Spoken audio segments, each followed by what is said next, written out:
The wait is finally over. The doors to the Indiana Fever practice facility have officially swung open. And the moment every basketball fan in the world has been holding their breath for has arrived. Caitlin Clark, Kelsey Mitchell, Aaliyah Boston, and the rest of the squad are back in the building. Training camp is here. It is go time. But beneath the smiles, the hugs, the media day photos, and the seemingly immaculate vibes being pushed by the team's PR department, there is a complex, multi-layered tactical and cultural war, SHOCKS, waiting to unfold on the hardwood. This is WNBA Pro, your exclusive, unfiltered home for the highest level WNBA analytics on YouTube. Today, we are not just looking at the highlight clips of players walking into the gym. We are going to construct the entire puzzle. We are going to break down the hidden storylines, the major front office gambles, the toxic relationship with the fan base, and the massive tactical implications of the newest roster moves. We are going to analyze the secret weapon the Fever just unlocked, the SHOCKS, incredible collective bargaining agreement risk they are taking, the psychological standoff between Caitlin Clark and head coach Stephanie White, and the shocking disrespect the front office has shown to the people who pay their bills. Grab your notebooks, lock in, and pay attention because we are going deep into the X's and O's, the business of sports, and the fragile ego of the Indiana Fever organization. Okay, we got Kelsey, we got Sophie and KK back. Hey man, I'm ready for this, bro. I'm ready for the season to start. It's been, you know how much time we've waited to see Caitlin Clark back on the WNBA floor. I'm excited for this, man. I'm excited. Let's start with the visual evidence from day one of camp. Seeing Caitlin Clark reunite with Kelsey Mitchell and Aaliyah Boston is the collective sigh of relief that this passionate fan base desperately needed. For months, rumors were swirling regarding Mitchell's future and the team's internal chemistry following a highly turbulent off-season. Seeing them back on the floor together solidifies one undeniable mathematical fact. From a pure personnel and talent standpoint, the Indiana Fever possess the offensive firepower to compete with any dynasty in the league. Kelsey Mitchell is coming off a phenomenal stretch of basketball, and her ability to play off of Caitlin Clark's unprecedented gravitational pull creates the most lethal backcourt combination in the WNBA. When you have two guards who can pull up comfortably and accurately from 30 feet, the opposing defense is mathematically stretched past its breaking point. It forces opposing coaches to make impossible decisions in pick and roll coverage. You step up to stop Clark. Mitchell cuts backdoor. You hedge hard on Mitchell. Clark pulls from the logo. But as any basketball purist knows, raw talent does not win championships. Elite utilization of that talent does. And that brings us to the most fascinating under-the-radar addition to this roster. A player who was spotted instantly in the practice facility footage and someone who could completely alter the geometry of the Fever's second unit, Monique Billings. Monique Billings, okay. Oh yeah, that's the connection right there. That's gonna be, listen, Monique Billings is gonna be huge for this team. You see Monique Billings and Caitlin Clark right here. Gonna be gonna be an important part of the team's success.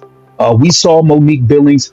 Most casual fans and mainstream media analysts look at the Monique Billings signing as a simple depth move, a veteran body to eat up regular season minutes, provide some locker room leadership, and grab a few rebounds. But if you are a true student of the game, and if you watched the tape from the Team USA basketball camp just a month ago, you know exactly why this is a tactical masterstroke. To deeply understand the Billings impact, we have to talk about the concept of vertical spacing versus horizontal spacing. Caitlin Clark is the ultimate historic master of horizontal spacing. By simply crossing half-court with a live dribble, she pulls perimeter defenders horizontally away from the paint. Aaliyah Boston, on the other hand, provides elite post-gravity. She demands physical double teams on the block, bringing defenders down to the baseline. But what the Indiana Fever lacked so desperately last year was elite vertical spacing. They needed a rim-running explosive athlete who could slip a screen and catch lobs out of the pick and roll at the apex of the jump. Enter Monique Billings. During the Team USA camp, the pick and roll connection between Clark and Billings was instantaneous, natural, and devastating. Clark needs a big who rolls to the basket with ferocity and plays above the rim. Billings provides exactly that. If the coaching staff recognizes this, the Clark-Billings high pick and roll should become the absolute staple of the Fever's transitional offense. It provides Aaliyah Boston with a necessary breather without sacrificing interior pressure. It is a tactical match made in heaven, and seeing them reconnect on day one of camp is a massive green flag for the offensive ceiling of this team. However, for every step forward this front office takes, they seem to take two massive, unforced, baffling steps backwards. And this brings us to the most high-risk, questionable roster move of the entire offseason. It involves a player named Justine Pat. And to understand why this is a potential disaster, we need to dive into the intricate rules of the WNBA's new collective bargaining agreement. Here it says, this is courtesy of Robin Lundberg, Sports Illustrated. What Justine Pisot's developmental deal says about Indiana Fever's roster plan. Okay, the Indiana Fever signed one of their WNBA draft picks to a developmental contract. Okay, the Indiana Fever made some noteworthy selections in the WNBA draft. The Fever took point guard Raven Johnson of South Carolina with the 10th pick in the first round. The Indiana Fever drafted Justine Pat, a 6 feet 4 inches elite shooter out of Vanderbilt. For a team that desperately needs size, length, and floor spacing at the power forward position, drafting a 6'4" stretch 4 was actually a brilliant piece of scouting. But instead of securing her on the standard 12-woman roster to protect their asset, the Fever front office just announced that Pat is being signed to a developmental contract. Here is the smart insight on why this is a terrifying gamble that could blow up in their faces. Under the new CBA, teams are now permitted to carry 2 developmental players in addition to their standard roster. These players can practice with the team, travel, and be activated for up to 12 games without counting against the extremely tight salary cap. On paper, to a casual observer, it sounds like a fantastic loophole to save money. But there is a massive glaring catch that nobody is talking about. Developmental players are essentially unprotected free agents. They are not locked into your franchise. If Justine Pat goes out in the preseason, steps onto the floor, and knocks down 3 or 4 triples, proving that she can be a legitimate 6 feet 4 inches floor spacer at the professional level, literally any team in the WNBA can swoop in, offer her a standard contract, and take her. The New York Liberty, the Las Vegas Aces, the Connecticut Sun, championship contenders who understand the absolute premium value of shooting size can steal her right out from under Indiana's nose.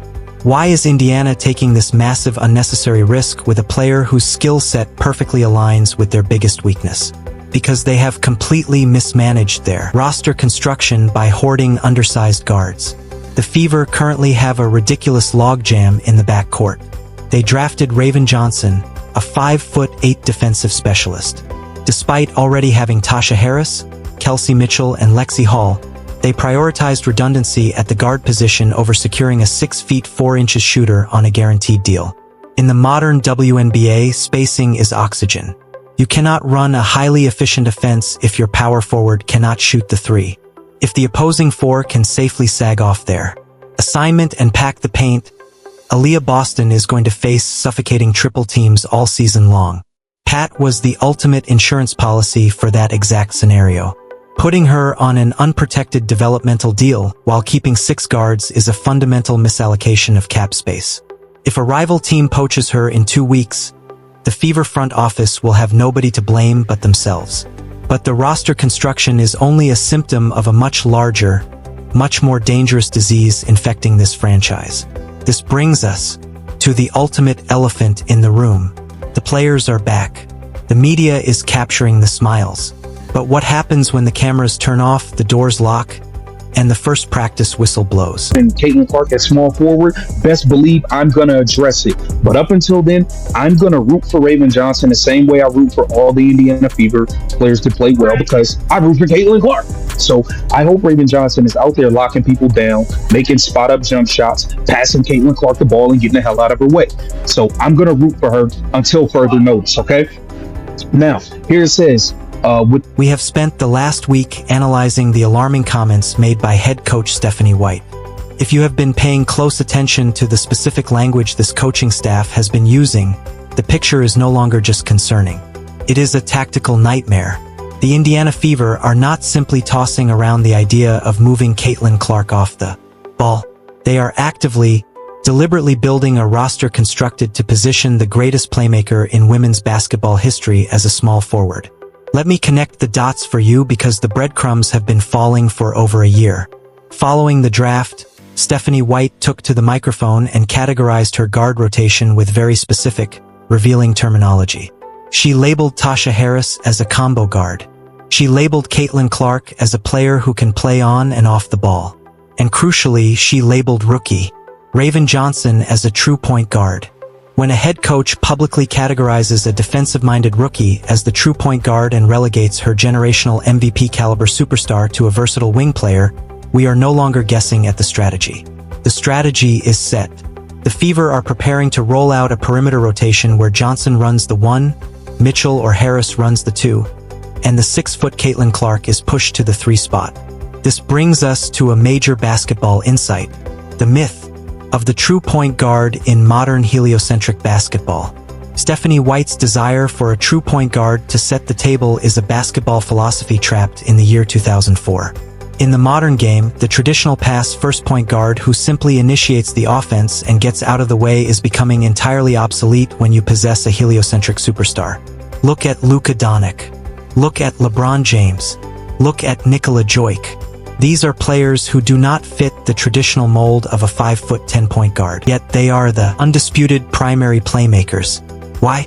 Because when you have a player whose gravity, court vision, and scoring threat are that immense, putting the ball in the hands of a traditional point guard actually makes your offense worse. It takes the ball away from the most dangerous person on the floor. Caitlin Clark is the WNBA's ultimate heliocentric hub. Taking the ball out of her hands is the equivalent of buying a Formula One race car and forcing it to deliver groceries in a school zone. Yes, the car can physically do it. She is a career 34% three-point shooter. She can stand in the corner and spot up, but you are completely neutralizing the very asset that makes her a generational anomaly. And let's look at the domino effect this has on Aaliyah Boston. If Raven Johnson, an elite defender but a low-volume perimeter shooter, brings the ball up the floor, the defense sags off, they drop below the three-point line, they pack the paint, they clog the driving lanes. The entire reason the Clark-Boston pick and roll is so lethal is because Clark's shooting gravity pulls the opposing center out of the paint, giving Boston a wide-open runway to the rim. If Clark is standing in the corner as a decoy, the spacing completely evaporates.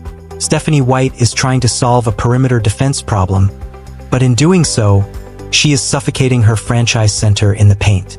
It is tactical malpractice. The statistics from last season are glaringly conclusive. When Caitlin Clark was the primary ball handler initiating the offense, the Indiana Fever boasted a plus 6.4 net rating. They played with pace, flow, and elite efficiency. When the ball was taken out of her hands, the offense stagnated into a league-average predictable mess.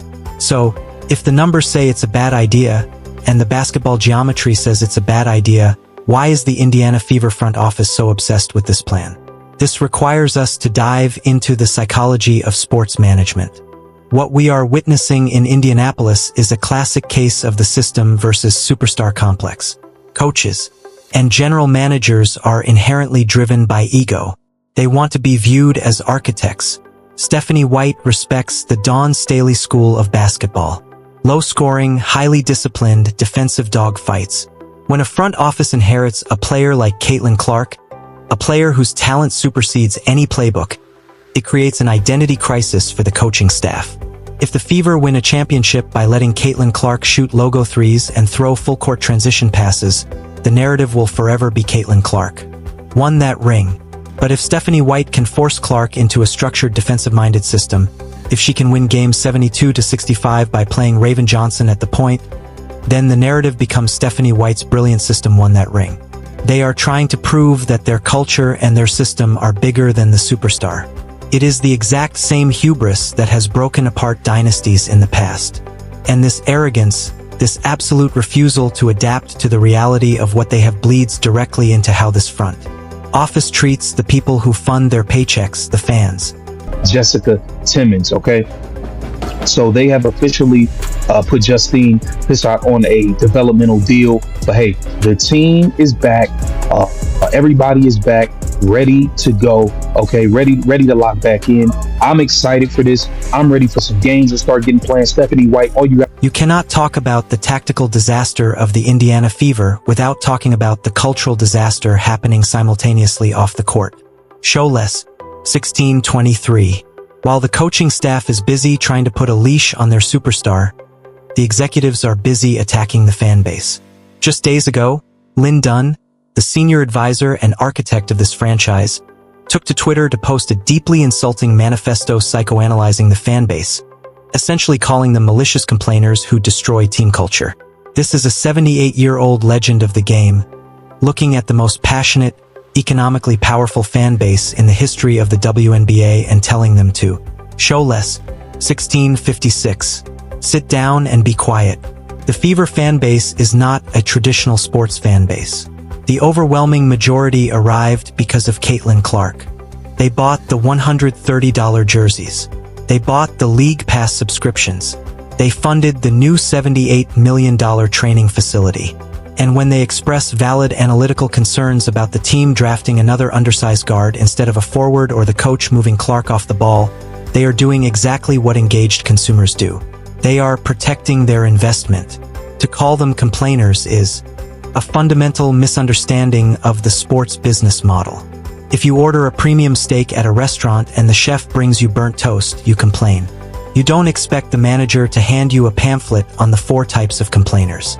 The sheer audacity of Lynn Dunn's post shows an organization completely insulated from reality. And the rot doesn't stop there. We also saw WNBA veteran Erica Wheeler decide that right now, in the midst of an 800% pay increase funded directly by these new fans, was the perfect time to mock middle-class Americans. She went online and claimed critics are just jealous because they don't make $150,000 a year. Did a professional basketball player really just use a 6-figure salary as an insult against the working-class fans who save up for months just to buy nosebleed tickets? This is a cultural crisis. You have a head coach talking about moving the greatest point guard in history to small forward. You have a president in Kelly Krakoff comparing the team to Apple instead of addressing the basketball issues. You have a senior advisor in Lynn Dunn calling the fans malicious complainers. And you have a veteran player in Erica Wheeler mocking the financial status of the ticket buyers. 4 layers of an organization all alienating the fan base. All projecting a massive superiority complex. All in a single week. Training camp is not just about getting players into physical shape.